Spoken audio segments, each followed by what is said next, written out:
Welcome to Inside Israel, everyone. I'm Joel Chasnoff coming to you from Ra'anana, just outside of Tel Aviv. This is episode 92, entitled Rescue 101. It was actually inspired by some of the conversation we had in last week's episode. It's about Israel's incredibly unique first responder system. And I mean, there is no other country in the world that has a first responder ambulance system like Israel's, and we will get to that.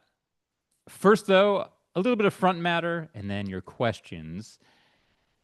Just want to give you a little bit of insight into what's going on in my life personally, because it is very much Israel related. I drove one of my kids down to Miluim, reserve duty, this morning. She'd been offered a position, a non-binding position, non-mandatory, but it was offered to her. I can't go into a lot of details, but she's right outside the Gaza Strip working with humanitarian aid. It's a very cool job, really very much on the front lines of what's happening in the aid situation. So, not front lines combat wise in terms of what's going on in Gaza, but very much involved with the aid situation, which is kind of spinning out of control in the world media. I don't watch American news, but I hear from American friends and family that the way aid is being portrayed in the US, in even mainstream media, not to mention the New York Times, et cetera, is really bad for Israel. And so I'm looking forward to hearing from my kid what the aid situation is from Israel's point of view, because I'm sure it will differ a little bit. And I'm really happy for her. Of course, nervous to drive a kid down to Gaza. And literally, as you're driving down south, you can see Gaza a little bit outside of your right hand, window, the right side of the car. And occasionally you'll see plumes of smoke coming up. And certainly a lot of Israeli military action along the way in terms of tanks positioned and military bases makes you realize how close we are. That's one thing I think Americans don't quite grasp. In all of their criticism of Israel, Americans don't have to deal with an enemy on their shores, in their backyard. America's wars are fought tens of thousands of miles away, and so there's a luxury there that war and our enemies are not up close and personal in the U.S. And I've always wondered if they could only understand how small Israel is and how close our enemies are, would it change their point of view? Frankly, it wouldn't, because I've concluded by now that those who are against Israel, it really has nothing to do with facts or an understanding. In fact, it's the opposite. It has to do with the complete intention to not pay attention to facts on the ground, but instead sort of a mythology and a larger story that they themselves are attached to. And I actually want to do a future episode just on the anti-Israel point of view, because I've learned so much and I've thought a lot about it, and I think I have a unique take on what goes into that. But in any case, big day for us in terms of seeing a daughter off to Miluim, to reserve duty. She's going down for a week, coming back Thursday. That's the plan, and I will report to you everything that she tells me, obviously. And then another kid got her driver's license this past week, which is maybe no less of a big deal. And so I drove with her for the first few times here in Israel. Um, I won't say it was harrowing. She's a good driver, but it's definitely a big step to put one of your kids on the road here, probably more so than in the US, because those of you who've driven here know that I would say actually most drivers are fairly decent, but you have more outliers here. They're more at the edge of the bell curve in terms of their willingness to take risks and their aggression on the roads. And so putting a child out there, I won't say I'm hesitant, but I'm really going to be careful about when I allow her out and making sure she gets a lot of practice with me in the car. And come to think of it, I should speak at some point, do an episode on what it takes to get a driver's license here, because it's actually very different. The whole procedure for getting a driver's license in Israel is much different than in the U.S. My kids are still amazed that I took driver's ed as a high school class. It was right there in my schedule, along with algebra and physics. I took driver's ed, got a grade in it, was able to get my permit 2 weeks into the class. completely different than how it works here in Israel. But more on that in a future episode. Today, I actually want to begin with your questions because there was a lot of reaction to last week's podcast about the turmoil going down at FIDF. That's Friends of the IDF, which, as I mentioned, I'd had a relationship with in the past. So the first question is from Jill. She wrote in, Joel, I am sickened by what I've heard and read recently about FIDF, both from you and in other Israel related media. How dare they take advantage of soldiers and people's charitable giving in the way that they have? Shame on the board members and shame on donors who don't investigate organizations where they send their dollars. The whole organization should be dismantled and the money returned to the donors. It really is disgusting. So 2 points I want to respond to. First of all, a lot of people wrote in with that kind of sentiment. Jill was not the only one. A lot of people wrote in with a lot of frustration and disbelief and really just anger. And a lot admitted that they had been giving to FIDF over the years for very understandable reasons.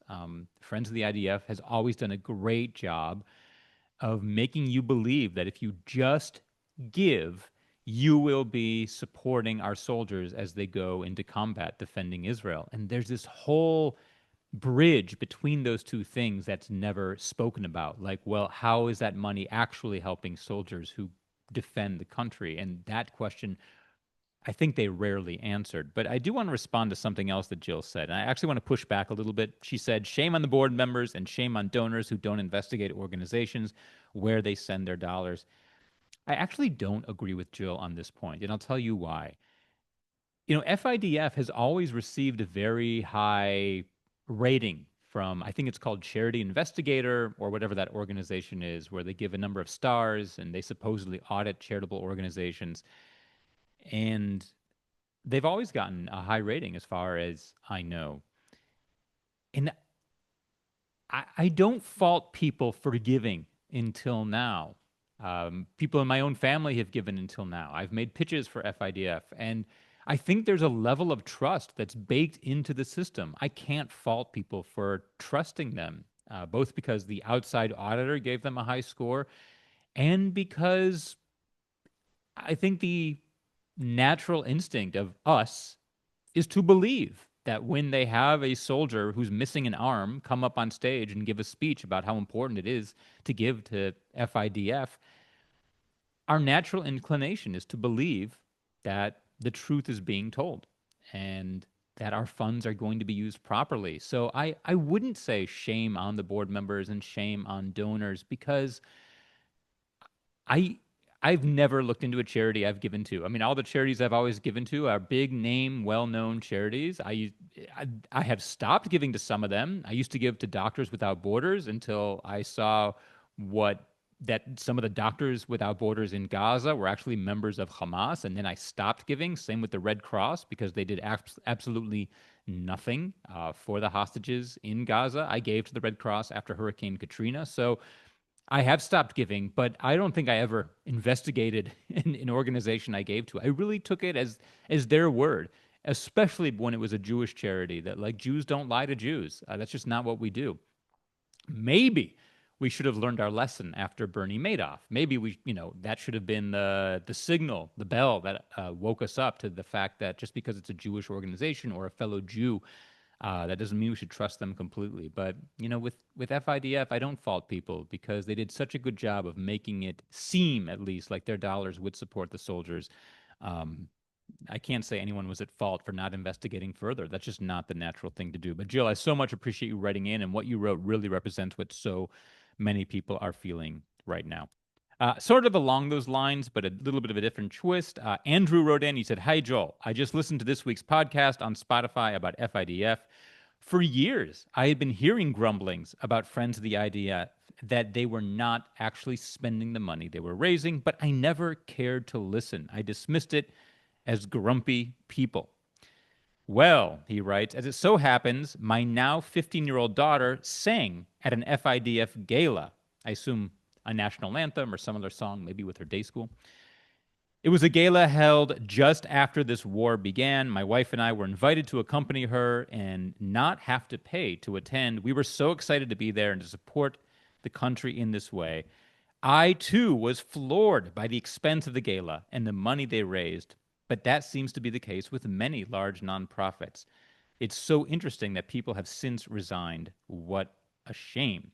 And he sent me a letter that FIDF sent. Maybe some of you have gotten it. If you got this newsletter as well, basically saying that it wasn't really an apology. It was mostly absolving themselves of any wrongdoing, saying that they were going to make changes, but they investigated and found that no funds were misused. And I read the letter a couple times and I didn't like it because it never admitted that they did something wrong. And the first thing you need to do to keep people's trust is to say, we messed up. And here is how we messed up.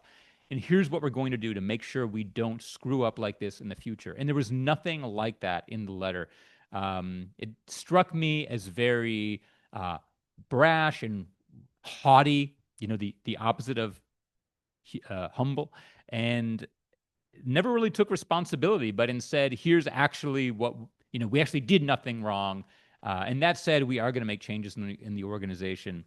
I do know that they hired, from what I've heard, they hired a PR firm to help them and lawyers. And anytime a PR firm is hired, like I don't know, my antenna go up, because that means you're trying to spin the story a certain way. But in any case, I think that was another angle that so here's the angle that Andrew brought up, is having the daughter sing at the gala. FIDF I've been to many of their galas as the host. They've always done a really good job of just pulling people in from every angle, whether it was people who love Israel and the IDF. But the other angle is getting people in the door by having, the day school choir sing, or by having some other person be honored. And that way they bring potential new donors to the event. And they're not alone in this. Jewish giving has gotten very sophisticated, and a lot of these big Jewish organizations, they've learned how to do it, and they spend a lot on their galas. The idea being that the ROI, the return on investment, will be big. That if they might spend a few million, but they'll get, they'll 10x that or whatever. It does make me wonder how much is getting lost in the transaction. One of my favorite organizations is called Peace of Mind. And I've done a number of comedy shows for them. What Peace of Mind does is they bring a platoon of Israeli soldiers to the U.S., usually to the New York area, but it can be some other city. And they do a lot of fun things. They go to Knicks games and maybe Bronx Zoo, other cool stuff, a Broadway show in New York. But every day they have group therapy about what they went through as a team, as a platoon, in some sort of war. It could be a recent war. It could be a war from 12 or 20 years ago, and the guys are reuniting for this trip. But they don't have big splashy galas. The events I've done have been in living rooms and in synagogue social halls with very basic, food out of a box. And more and more, I'm attracted to these very Hamish grassroots kind of charities, as opposed to the big, huge, expensive galas, where, like I said, so much money can get lost in the process. And it's not to say that some big organizations are not doing good things. But naturally, the bigger you are, there's going to be some that just sort of, as we say in Hebrew, nofel ben hakisaot, falls between the chairs. Okay, one more comment. This one is from Evie. She writes, Joel, in last week's episode, you mentioned that the revelations about FIDF came from whistleblowers on the inside. Given your working relationship with them over the years, did you ever consider speaking out yourself? So actually, I kind of did address this in last week's episode, Evie, but I'll bring it up again. What I did mention is that over recent years, like toward the tail end of my work with FIDF, something seemed fishy to me. I would see how much money was raised at the galas, and then I would go to army bases and see a picnic table with a shade over it that said donated by friends of the IDF. Meanwhile, I was hearing about all these soldiers going into Gaza without the equipment they need. Soldiers coming out of the army and not being able, missing university studies, and I knew money would have helped them. So it just seemed like I knew they had all this money. Where was it actually going? But no, I never considered being a whistleblower myself. And I want to explain why. Number one, if you're going to go public and be a whistleblower, you need to be damn sure that there is rotten stuff happening. And I wasn't. There's a difference between feeling something is off and being certain. And that leads to point number two, which I still saw. I saw a lot of the good things that FIDF was doing. I met soldiers who literally could not have gone to university. I met a doctor who could not have become an orthopedist had FIDF not paid for him to go to college. His family simply didn't have the resources to do it. They paid for it. I met lone soldiers who were able to be flown home for to visit their parents for their 1 month off during their military service. As a lone soldier, you get 1 month off for every year you serve to go home to your home country and visit your family, and FIDF would pay for that. So I knew they were doing good things, and I heard about this trauma center they were building in partnership with, I believe, Sheba Hospital here in New York, here in Tel Aviv, which, as I said, is, if this happens, it would be one of the most amazing projects. It's one of the things most in need here in Israel is a center to help treat PTSD.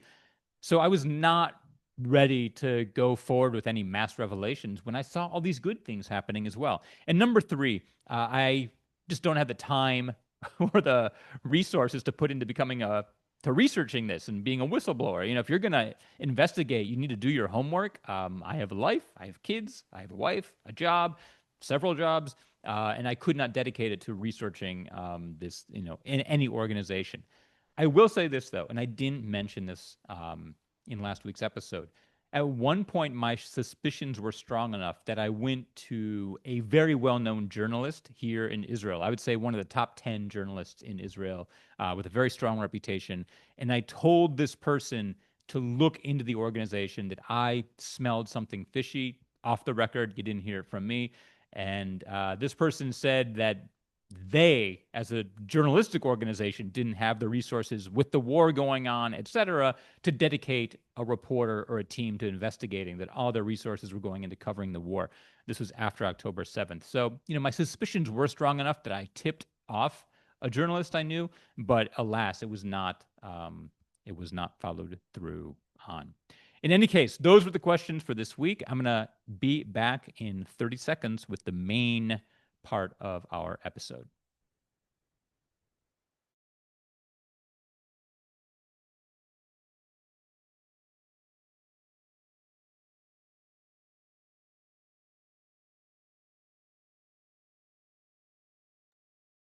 And welcome back to Inside Israel. I'm Joel Chasnoff, again this week from Ra'anana. And before we go into the meat of the episode, there are actually 3 quick news items I want to run by you because I think they're important. And these are small news items. Well, 2 of them are small. But as I often feel, the small news items are sometimes like the most important ones because they really show you the pulse of the country and where people are. So number 1, today, 3 infantry soldiers from the Nachal Infantry Brigade were sent to jail, I believe for 12 days, for refusing to do another tour of duty in Gaza. If I understand the news story correctly, all 3 of them had served over 200 days of reserve duty in Gaza, and they were not prepared to go back for another 100 days of reserve duty. And so they were sent to jail for a minimum of 12 days. And this makes me think of 2 things. First of all, the fact that they've already served 200 days, and now they're going to prison, while meanwhile, there are the ultra-Orthodox. As I mentioned, in 2023, more than 60,000 ultra-Orthodox eligible for the army, men, were given exemptions so they could, quote-unquote, study in yeshiva. The fact that they are getting these exemptions, not serving, taking tax money to study, not working, not paying taxes, and yet these 3 soldiers have already given 200 days, and now they're being sent to jail for not giving another 100. To me, that is injustice at its core. And number 2, I have to wonder if this is the first in the series of dominoes to fall? Will more soldiers now begin to refuse to serve now that these three have, or are they outliers? I think what's different is that, as far as I've heard, many soldiers are now not going back to reserve duty for their third, fourth stints. But until now, they've found ways to get out of it, either university or family. But these three are the first to go to jail. Now, they did claim that they had PTSD and bayot nafshiot, which means sort of mental, emotional stresses from their previous service that wouldn't allow them to go. Despite that, they were sent to jail anyway. So I'm curious if this will be the first of many more, or if this is some sort of outlier event. Number two, hostage talks do seem to be at an impasse. Those of you who've been following this podcast for a while, you should know that that's how I'm not surprised by this. I've been saying by a while that I don't think there will be hostages released before Rosh Hashanah, maybe even not by January 1, 2026. You always have to ask, que bono, right? Who's going to benefit from having hostages released? Certainly not Hamas, because the hostages are it's their last bargaining chip. The minute there's not a hostage in Gaza, Israel can really bomb the hell out of Gaza and destroy it without worry of killing hostages. And Israel, the government right now doesn't really have an incentive to get the hostages out, because the government will crumble once this war ends. So I'm not surprised when we keep hearing good news, we're close, and then, oh, bad news, it fell apart. It's almost like a story that's not worth paying attention to anymore, because all you do is get your hopes up only to have them crash down. So yeah, they're at an impasse, and I'm pessimistic in terms of the hostages coming out anytime soon. I hope I'm wrong. Number three, we're seeing an explosion of anti-Israeli violence in Europe and around the world. I don't know if these stories are making media in the US, but there's a professional cellist who was in Vienna speaking Hebrew in a cafe and was thrown out of the cafe.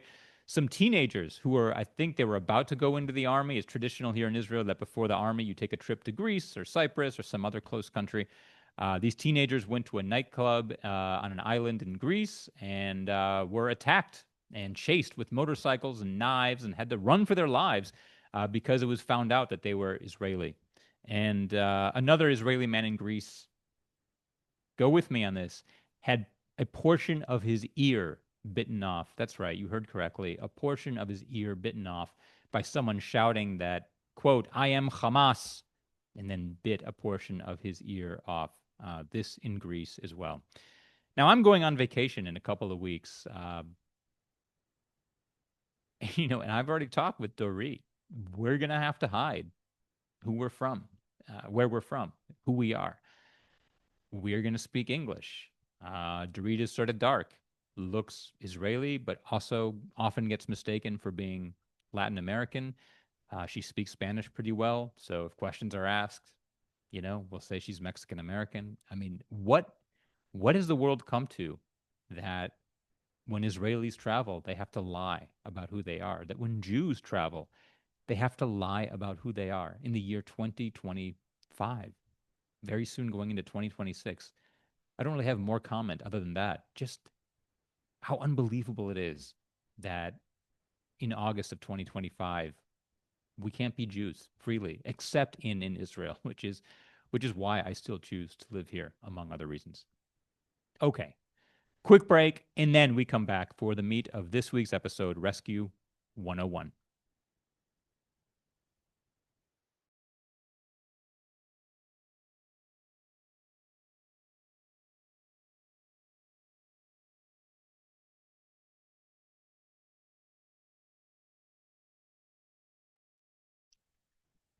I'm Joel Chasnoff, back with Inside Israel. And before we go into the main topic of today's episode, just want to remind you that this fall I am going on a big comedy and lecture tour throughout North America. A lot of dates are filling up, which is very cool. It means I'll get to meet a lot of you as I go around the US and Canada. The point of this tour is to do lectures as well as comedy. I'll be a blunt Israeli. My comedy shows are expensive, but my lectures are just they're less expensive because that's the nature of the business. So I wanted to give a lot of places who wanted Israel insight a cheaper, more affordable option, hence the lecture tour as well. If you are interested in bringing me to your community, go ahead and reach out through my website, joelchasnoff.com, or on Instagram at Joel Chasnoff. You can DM me. That means send a direct message, and we'll be in touch about setting up a tour date. A lot of really cool topics I'll be talking about on this lecture tour.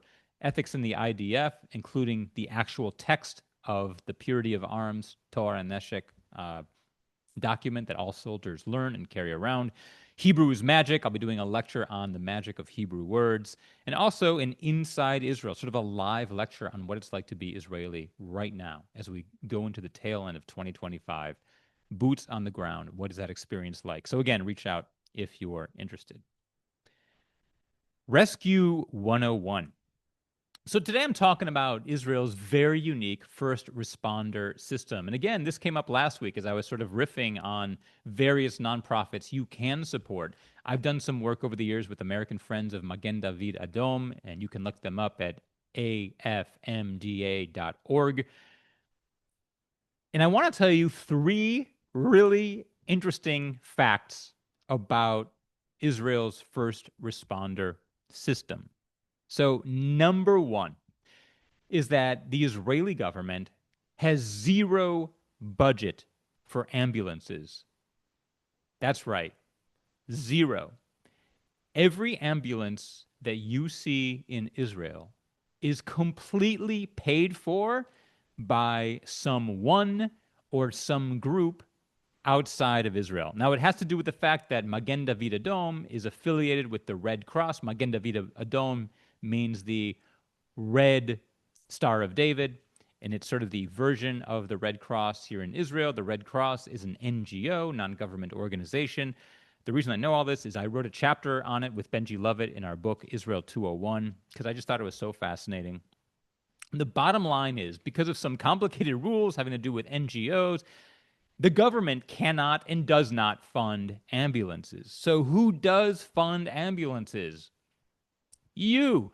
You guys fund every single ambulance in Israel. And you can see this yourselves when you're in Israel.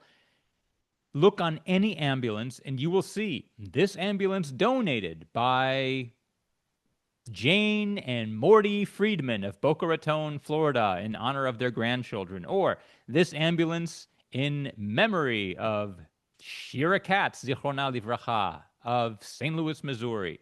Or this ambulance donated by the Christian community of Copenhagen, Denmark. You've got that as well. So it's not always Jews donating these ambulances, and it's not always one family. I know bar mitzvah kids who, as their bar mitzvah project, attempt to raise, it's quite sizable, $100,000, maybe more, for an ambulance. But if you look on every single ambulance in Israel, you will not see one that doesn't have some sort of donated by message on the door. And by the way, when I say ambulances, it's not just the kind of van ambulance that we have in the US. It's also motorcycles, and it's these small, they almost look like Lego cars. It's like a 2-door car. Picture like a Mini Cooper, but without any back doors, like, and even smaller. The smallest possible car that could still count as a car, those as well. And they're all donated by you guys overseas. So that's number 1. And by the way, your donations also help pay for paramedics. The paramedics in Israel are a mix of paid and volunteers. So a lot of the paramedics are volunteers, and many of those volunteers are teenagers. To graduate high school in Israel, you need to have a certain number of volunteer hours. My 2 oldest kids both were counselors in a youth group called Noam, which is like the conservative movement version of the youth group here. There's also the Tzofim, the Scouts, and Bnei Akiva. Many donation opportunities, and Israel takes community service extremely seriously. It's a country that knows how to give. But many teens choose to do their service as paramedics, and for a certain number of weeks out of the year, they are riding in the back of ambulances, and they are showing up at car accidents and at stabbings. I mean, those are rare, but yeah, they show up at those, and births. One of my favorite stories is of a teenager who worked for, I believe this is in my book as well, a teenager who worked for Pizza Hut, and he came to deliver a pizza to a family, but he heard screaming coming from the apartment next door. Turned out he was a volunteer in a Magen David Adom ambulance, knocked on the door, came into the apartment, and I forget what the emergency was. I think it was a baby who wasn't breathing, and he saved the baby's life, the pizza guy. So you to get that story completely right, check out the book because it's in there. Or I could just tell you next week. And I just thought of that story now. But yeah, a lot of teenagers do their high school volunteer service as ambulance paramedics. So that's number one. Israel has no budget for ambulances. Number two, incredible fact, the workflow that happens when you call for an ambulance in Israel is really amazing. So when you call 101, and that's the title of this episode, Rescue 101, based on the TV show Rescue 911 in the US. Well, here it would be Rescue 101. Here's what happens in Israel when you call 101. You speak to a dispatcher and describe the problem, etc., tell them your address, and they will send an ambulance to your location. But something else happens at the same time. At the same time, they send out a notification to the 5 volunteer medical professionals who are closest to you based on a GPS location of their phone. So, for example, if you're a nurse or a doctor or a Magen David Adom paramedic, and you're on your free time, but you've downloaded the Magen David Adom app and you volunteered to be available to first respond, when that first response call comes in, you will get a notification on your phone that there's an emergency nearby. And what Magen David Adom does is they send out that notification to the 5 doctors, nurses, volunteer paramedics who are closest to the event that's unfolding. And if they don't respond, the notification goes to the next 5 closest. So what this means is you can be in a coffee shop. God forbid you start choking. Your partner calls Magen David 101. They'll send an ambulance to that coffee shop, but there could be a nurse who's off duty in that coffee shop. Well, she would probably come anyway because she sees what's happening. But let's say there's a nurse next door in the flower shop. She will get an app, or he will get an app on their phone, a notification on their phone, telling them that next door somebody needs first response help. And so will 4 other nurses, paramedics, doctors, and other people who've been trained by Magen David Adom. So will 4 others who are close by. So often, the first person to show up to help you at the scene of an accident or a medical emergency, it's not the paramedics. It's someone, a medical professional who's been trained and who has volunteered to be part of the system, and most people do. It's them who will show up first. So I think that's really cool. The idea that often the ones who are helping you aren't even the paramedics who might not be able to get there in time, but just volunteers who are nearby. And number 3, Magen David Adom is really the ambulance system here. It's really an example of cultures working together. You will have a Jewish, secular Israeli driving the ambulance and 2 paramedics in back. One will be an ultra-Orthodox Jew and the other will be a Muslim. And they will all ride in that ambulance together. I don't want to sugarcoat it and make it seem like Israel is some sort of, utopia Disneyland where we all get together all the time. But at the same time, there is so much more coexistence than you would believe.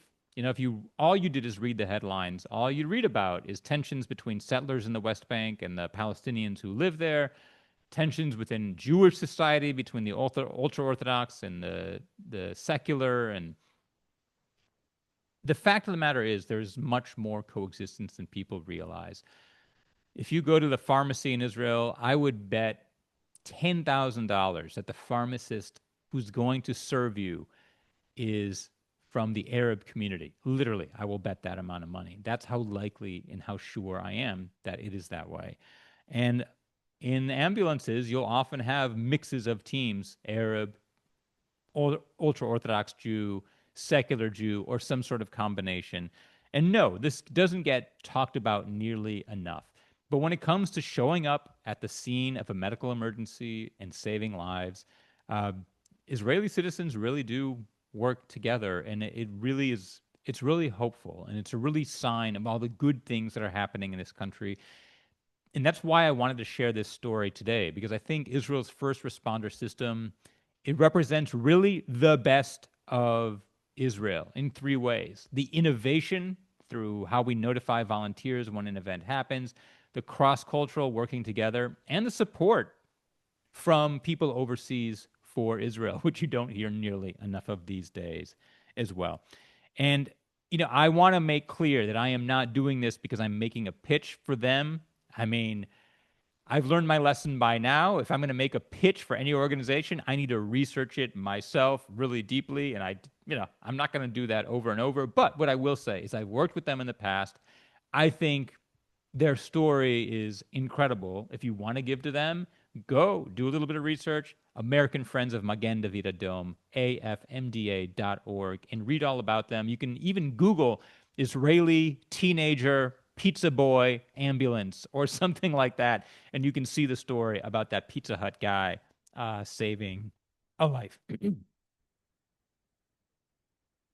I'm going to be back in 1 second with one final message before we end this episode.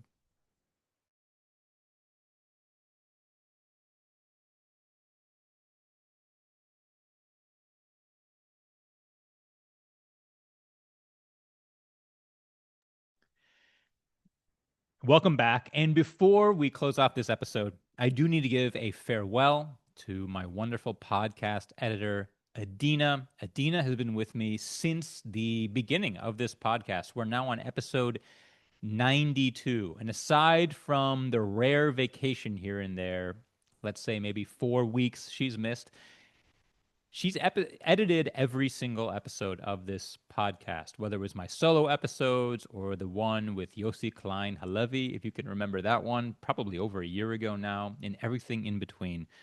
I can't say that Adina is moving on to bigger and better things, because when it comes to work, I don't know that there's anything really better than working for Joel Chasnoff. And I mean that. I have a number of people working for me right now, and I really treat them very well. So, Adina, I do think you'll miss that. But she's moving on certainly to really big things in her own world. She received a fellowship. I'm not sure exactly for what, but basically she got a lot of money to go and create her own thing to grow herself and to help Israel. And my message to Adina is not only that she's been wonderful, but she's exactly the kind of person that this country needs and needs to hold on to. So, Adina, I will miss you very much. Thank you for everything you've given to this podcast. The good news is Adina hooked me up with a new podcast editor named Yael, and I interviewed her and hired her on the spot. She seems really cool. She's from Spain. Her father's Israeli, speaks Spanish, Hebrew, and English fluently. Really sharp on the editing board. So next week, we will welcome her, and I'm really psyched to have Yael on board. That's it for this week's episode of Inside Israel. Thank you so much for joining. Again, to learn more about the podcast, my tours, and everything else, go to joelchasnoff.com. That's also where you can ask a question and stay in touch. Next week's live broadcast will be on whatever that Sunday is. I don't know. Is it August 2nd, 3rd, 4th? Something like that. Sunday, 8 p.m. Eastern. I will see you right here on the live broadcast of Inside Israel. Until then, only good things. Lehitraot.